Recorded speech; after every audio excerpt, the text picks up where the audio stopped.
اعوذ باللہ من الشیطان الرجیم بسم اللہ الرحمن الرحیم وَكَذَلِكَ حَقَّتْ كَلِمَةُ رَبِّكَ عَلَى الَّذِينَ كَفَرُوا أَنَّهُمْ أَصْحَابُ النَّارِ الَّذِينَ يَحْمِلُونَ الْعَرْشَ وَمَنْ حَوْلَهُ يُسَبِّحُونَ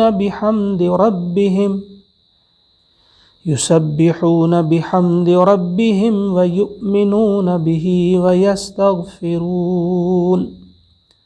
وَيَسْتَغْفِرُونَ لِلَّذِينَ آمَنُوا رَبَّنَا وَسِعْتَ كُلَّ شَيْءٍ رَحْمَةً وَعِلْمًا فَاغْفِرْ لِلَّذِينَ تَابُوا وَاتَّبَعُوا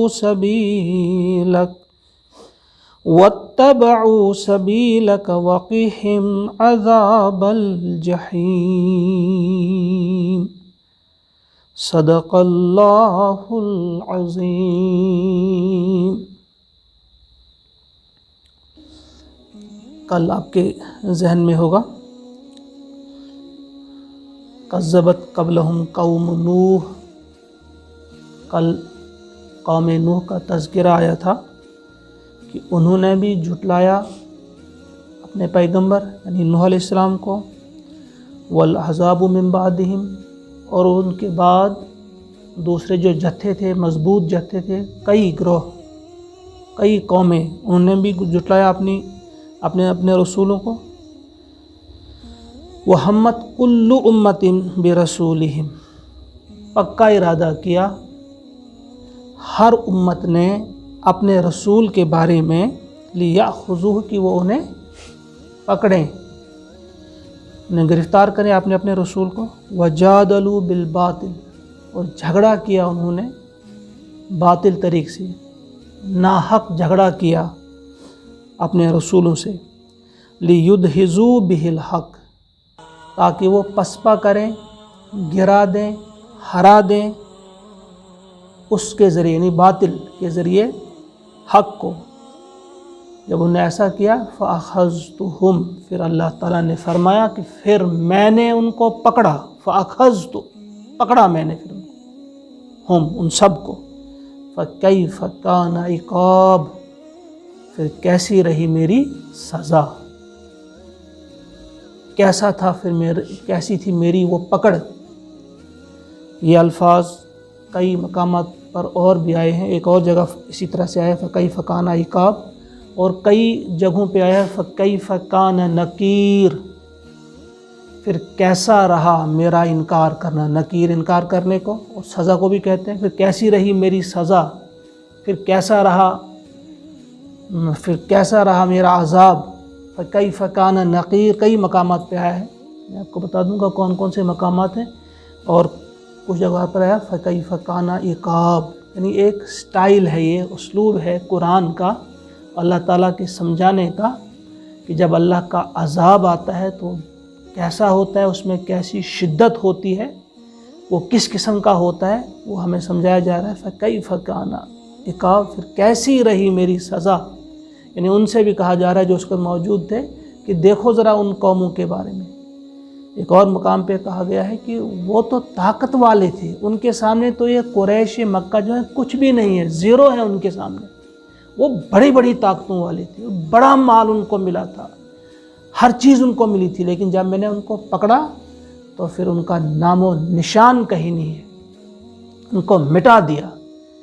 مختلف جگہوں پہ آج ہم جاتے ہیں، ڈیڈ سی، وہاں دیکھتے ہیں آپ قوم لوط کے ساتھ کیا ہوا، قوم عاد کے ساتھ کیا ہوا، قوم فرعون کے ساتھ کیا ہوا، بہت ساری قومیں ان کا تذکرہ ہے، اس وقت ہم اس تفصیل میں نہیں جائیں گے، تو یہ کل ہم نے پڑھا تھا۔ تو آج کی آیت جو ہے وہ کذالک، اور اسی طرح، اور کذالک اسی طرح، حقت واجب ہو گیا، اسی طرح سے ثابت ہو گیا یا واجب ہو گیا، کلمت ربک، آپ کے رب کی بات یا آپ کے رب کا فیصلہ، اسی طرح سے واجب ہو گیا آپ کے رب کا فیصلہ،